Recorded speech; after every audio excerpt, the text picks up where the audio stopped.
বাহ বাহ বাহ, তোমরা সকলেই উপস্থিত।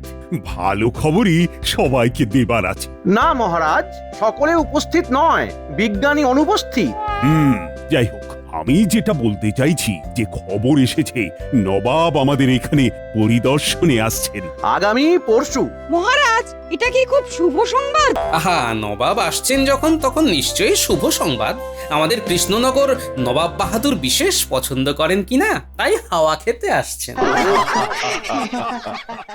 তুমি কি করে বুঝলে গোপাল যে নবাব বাহাদুর কেবল হাওয়া খেতেই আসছেন? আমি শুধু হাওয়া অবধি বুঝি, আর বাকি দায়িত্ব মহারাজের পাচকের। সে যা ভালো মন্দ নবাব বাহাদুরকে খাওয়াবে, নবাব তাতেই খুশি হবে। কিন্তু মুশকিল হচ্ছে হাতে সময় খুব কম।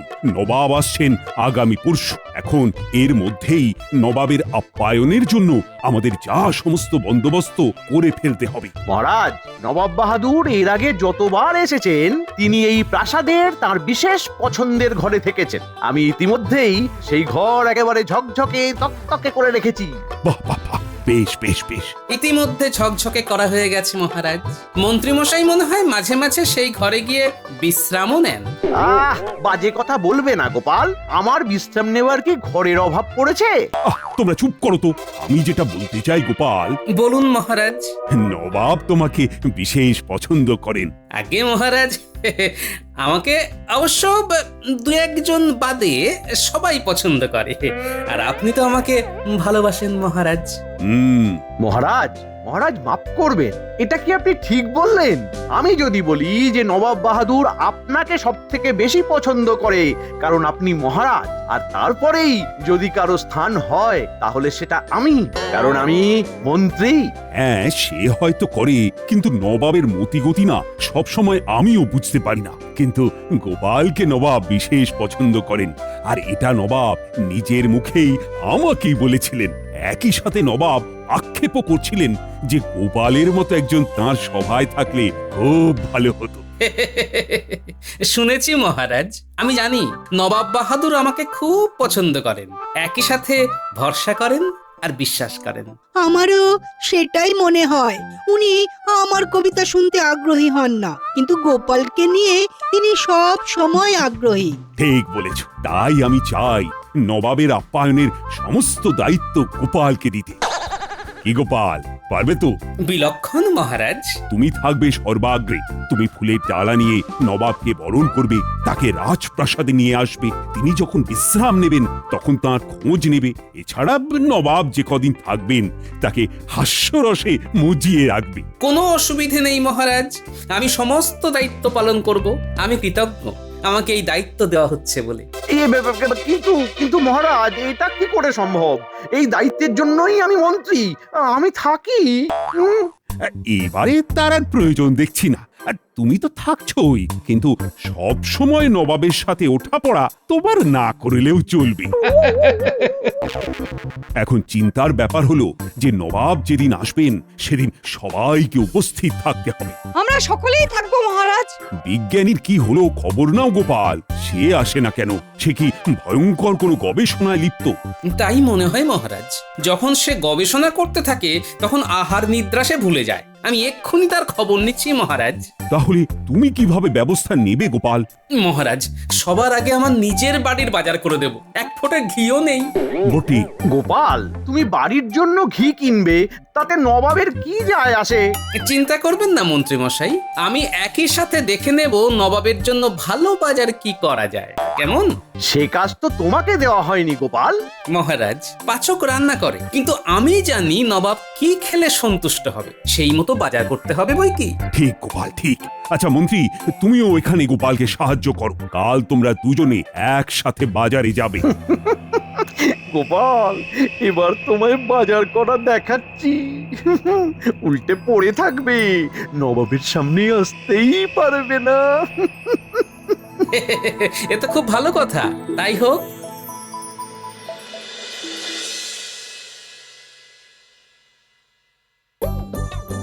বুঝলে বিজ্ঞানী, তোমার এই গবেষণাগারে দিনের বেলাতে কিরকম গা ছমছম করে।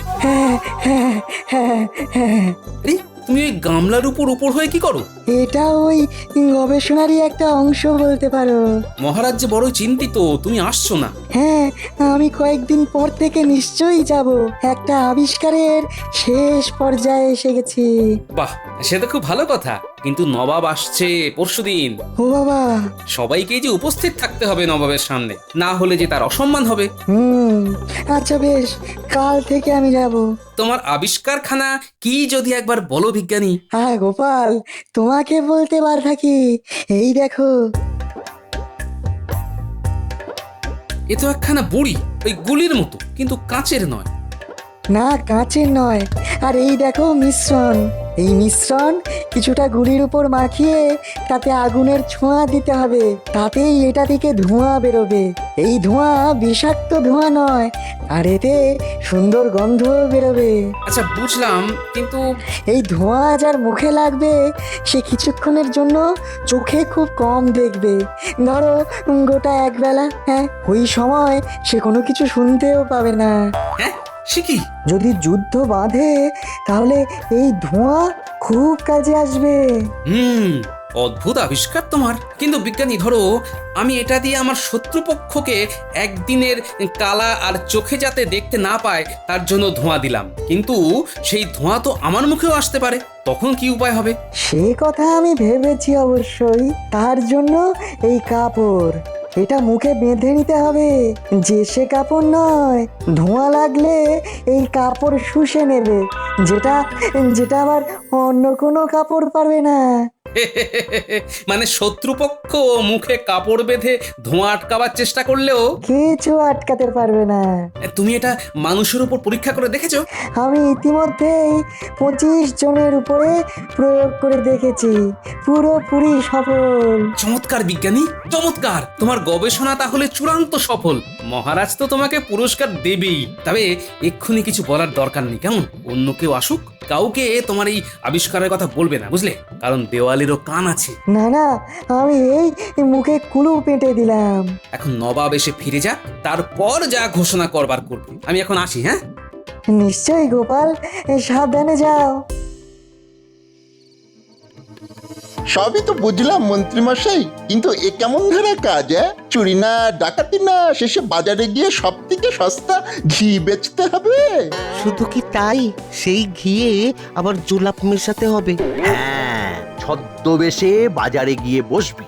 সব শিশিতে জোলাপ মেশানো ঘি থাকবে না, শুধু যে ঘি গোপাল কিনবে সেই শিশিতে জোলাপ মেশানো থাকবে, বুঝলি? কাজটা ঠিক মতো করে দিতে পারলে বড় পুরস্কার। যাই, এখন ঘি কিনে শিশিতে ভরি। যা যা যা যা যা, তোরা বাজারে বসবি আর এই অনুমতি পত্রটা দেখাবি। আগে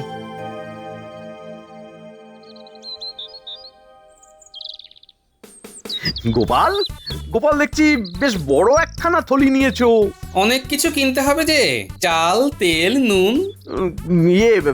ঘি কিনবে না? ওটা তো সবার আগে। ঘি ভাতের মজাই আলাদা। চলো চলো চলো, বাজার এসে গেল, চলো।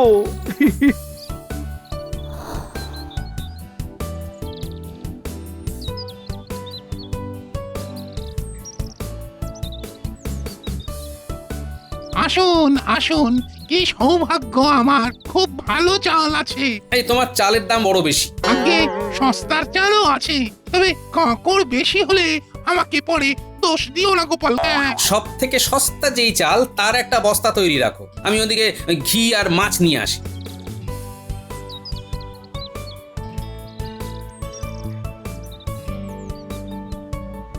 শোন, কাল তোর থেকেই আমরা রাজবাড়ির বরাত নেব। নবাব আসছেন। আমার বরাত যে খুলে গেল। রাঘব বোয়াল চাই, সেই সাথে তেলকই, বড় ইলিশ আর বড় কাতলা অনেকগুলো চাই। হ্যাঁ, কাতলার মুড়ো যেন 2 হাতের সমান হয়। আগে আমি সকাল সকাল সব পৌঁছে দেব। গোপাল দাদা, এখন কি কিছু নেবে? তোর মাছের বড় দাম। ওই ছোট ছোট পুঁটি মাছ আমাকে 5টা দে, কড়ি বেশি দিতে পারবো না কিন্তু। তোমার জন্য পুঁটি মাছই ঠিক আছে। এবার আমাকে ঘি নিতে হবে। ওই তো বাজারে নতুন ঘিওয়ালা বসেছে, সস্তায় দিচ্ছে। হ্যাঁ তাই নাকি? দেখি তাহলে। সস্তায় খাঁটি ঘি চাই, ঘি, চলে আসুন চলে আসুন। খাঁটি ঘি একেবারে জলের দরে। বাহ, এই তোমরা কারা? আগে তো দেখিনি। আমরা দূরদেশ থেকে এসেছি, এই কটা ঘি আছে, বিক্রি করে চলে যাব। কত দূরের দেশ? সেই পাহাড় থেকে, হ্যাঁ। সেই হিমালয়। হিমালয় থেকে নদিয়া এসেছো ঘি বেচতে? আমাদের ওখানে মানুষ কম, গরু বেশি, তাই অনেক ঘি হয়। গোপাল, অত কথায় কাজ কি? দেবে তো নাও, না হলে সময় নষ্ট না করে চলো। দাও দেখি তোমাদের ঘি। খুব সস্তায় পেলেন, আজকেই বাড়ি গিয়ে খেয়ে দেখুন, মনে হবে এত সস্তায় অমৃত খাচ্ছেন। নিশ্চয়ই, আমি এই বাড়ি গিয়ে এখনই ঘি ভাত আর পুঁটি মাছের ঝোল খেয়ে বেরোবো।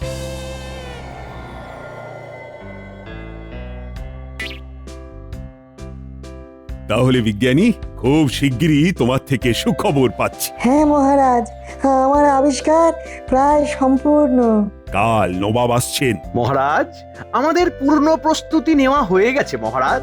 সকালে আমি নিজেই বাজারে গিয়েছিলাম। গোপালও ছিল তো তোমার সঙ্গে? হ্যাঁ মহারাজ, তবে নবাবের কথা না ভেবে সে নিজের বাড়ির বাজার করতেই বেশি চিন্তিত ছিল। কিন্তু এখনো সে রাজসভাতে এসে পৌঁছলো না কেন?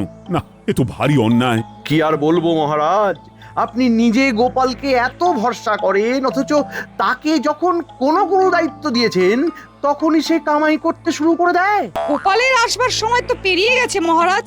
তাহলে সে আজ আসবেই না, কি জানি কাল আসবে কিনা। সে কি, কেন আসবে না? আমি তাকে নবাবের আপ্যায়নের ভার দিয়েছি। গোপাল ভাঁড় কি এই ভার নিতে পারলো না মহারাজ? মন যে বড়ই ভারাক্রান্ত হয়ে যাচ্ছে। মহারাজের জয় হোক। বড় প্রহরী, গোপালের বাড়ি থেকে একজন খবর দিয়ে গেল যে গোপাল ভাঁড় খুব অসুস্থ, তার পেট খারাপ হয়েছে। অবিলম্বে কবিরাজ যেন একবার গোপালকে দেখে আসে। ঠিক আছে, তুমি এসো প্রহরী।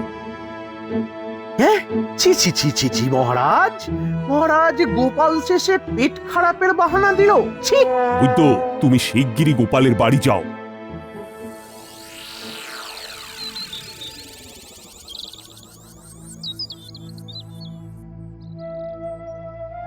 কি বুঝছো নারী ধরে বৈদ্য?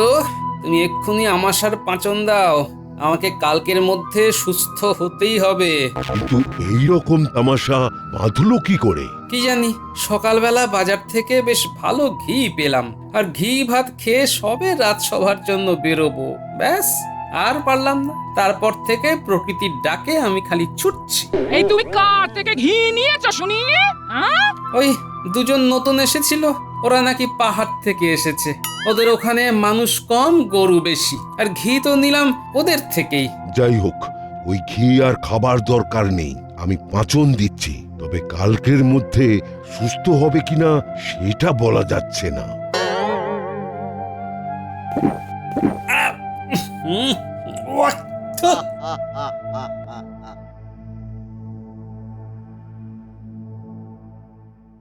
আমি যদি কাল নবাবের সামনে না দাঁড়াতে পারি, তাহলে মন্ত্রীর লাভ সব থেকে বেশি। কারা ওই ঘি দিল? এই পুঁটি, গুলটে, ন্যাপলা, এদিকে একবার শুনে যেত তোরা। আমি তো একটু আগেই মন্ত্রী মশাইয়ের সাথে দুজনকে দেখলাম কচুবনের ধারে। হ্যাঁ, সে কি? আচ্ছা ঠিক আছে, যা তোরা।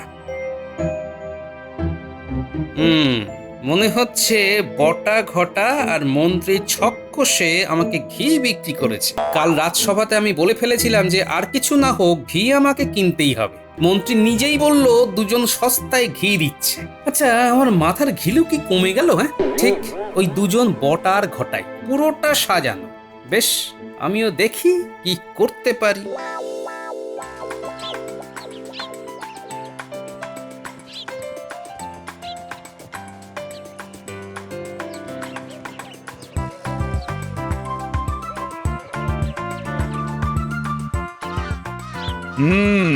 ব্যবস্থা ভালোই করেছে কৃষ্ণচন্দ্র। আশা করি এতটা পথ আসতে নবাব বাহাদুরের কোনো কষ্টই হয়নি। কি সৌভাগ্য আমাদের, কি সৌভাগ্য! প্রাসাদের অন্দরে আপনাকে সাদর অভ্যর্থনা জানাই নবাব বাহাদুর। চলো চলো চলো এই সবাই। আরে কৃষ্ণচন্দ্র কোথায়? তিনি তিনি আপনার জন্য অপেক্ষা করছেন রাজসভাতে। বেশ বেশ বেশ, চলো চলো চলো।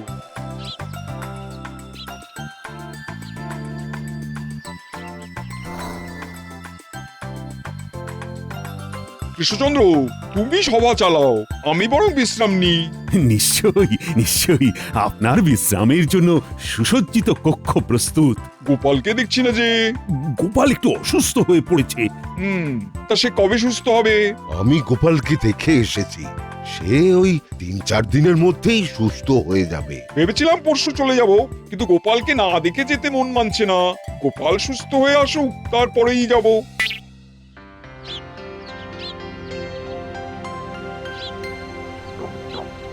দুদিন হয়ে গেল, আজ একটু সুস্থ বোধ করছি। এখন আমার কোনোভাবেই বসে থাকলে চলবে না। কি গো গোপাল, কেমন আছে শরীর? ওদিকে তো ধুন্ধুমার। আজ একটু সুস্থ। যাক, খুব ভালো। এদিকে নবাব তোমাকে না দেখে যাবেন না। আজ তাহলে তুমি প্রাসাদে আসছো? বিজ্ঞানী হে, অনেক কিছু কাজ করতে হবে। তুমি এসেছো, খুব ভালো হয়েছে। তোমার আবিষ্কারের আরেকটি পরীক্ষা করতে হবে। কি রকম? এই ন্যাপলা, আছিস কাছে পিঠে? যাক বাবা, এক ডাকেই তো সাড়া পেলাম। শোনো বিজ্ঞানী, তুমি ন্যাপলাকে নিয়ে যাও আর তোমার আবিষ্কারের কথা বুঝিয়ে দাও। হ্যাঁ আচ্ছা বেশ। আমি তোমাদের বুঝিয়ে দিচ্ছি কি করতে হবে।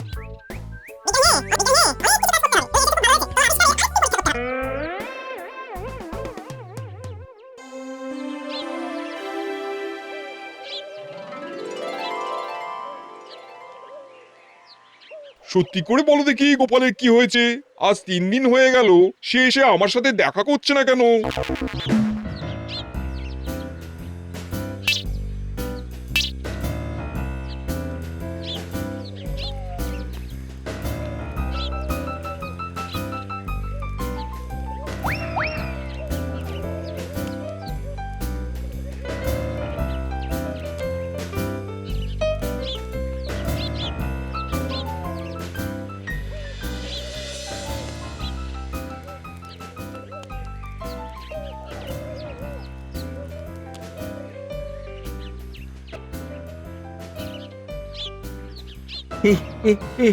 ওরে বাবা, ওরে বাবা, চোখের দৃষ্টি এত এত এত ঝাপসা হয়ে গেল কি করে? কি আবার কি? তুমি আমাকে ধাক্কা মারলে কেন? কি হচ্ছে মন্ত্রী? এই মন্ত্রী, এই এই রে, কাকে ধাক্কা মারলাম? কাকে ধাক্কা মারলাম? হুজুর, মহারাজ মন্ত্রীকে দিয়ে আপনার অপমান করছে হুজুর। না না না না না না, কখনোই নয়, কখনোই নয়। মন্ত্রী, আমার কথার উত্তর দাও, না হলে ফল ভালো হবে না। আমাকে ধাক্কা মারলে কেন? উত্তর না দিলে আমি তোমার গর্দান নেব। হুজুর আপনাকে অবজ্ঞা করছে। কৃষ্ণচন্দ্র, এসব হচ্ছে কি? আমি কিন্তু এবার যুদ্ধ ঘোষণা করব। হুকুম দেন জাহাপানা। দেব, তার আগে মন্ত্রীর ঘাড় ধরো। গোপালের দেওয়া কাপড় সবাই মুখে পরে নিন। মহারাজ, বিলম্ব করবেন না।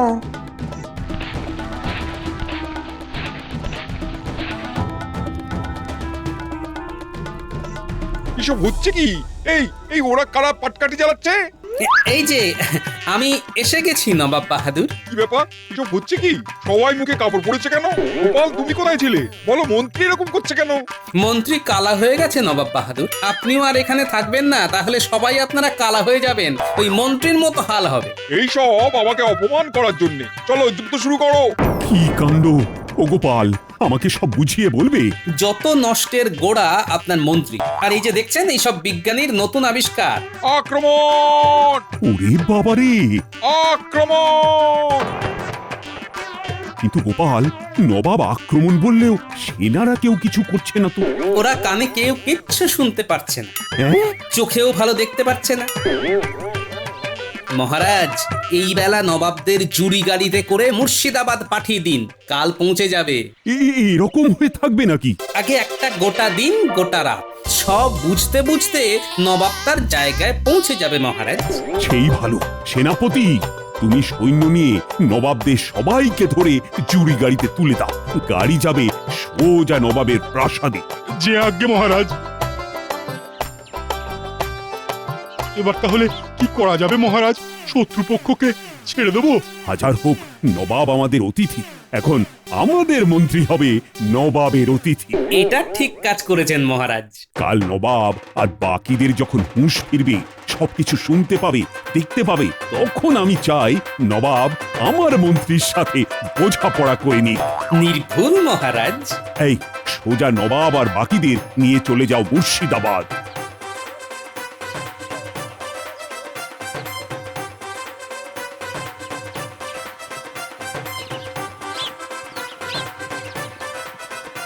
যাক গোপাল, নবাবকে অভ্যর্থনা জানাতে পারোনি তো কি হয়েছে? নবাবকে বিদায় তো জানালে। নিশ্চয়ই মহারাজ। আজ কিন্তু গোপালের জন্যই এই যুদ্ধ থামলো। মহারাজ, যুদ্ধ তো শুরুই হলো না, কিরকম গোলমেলে হয়ে গেল। জয় গোপালের জয়, জয় গোপালের জয়। জয় গোপালের জয়। জয়।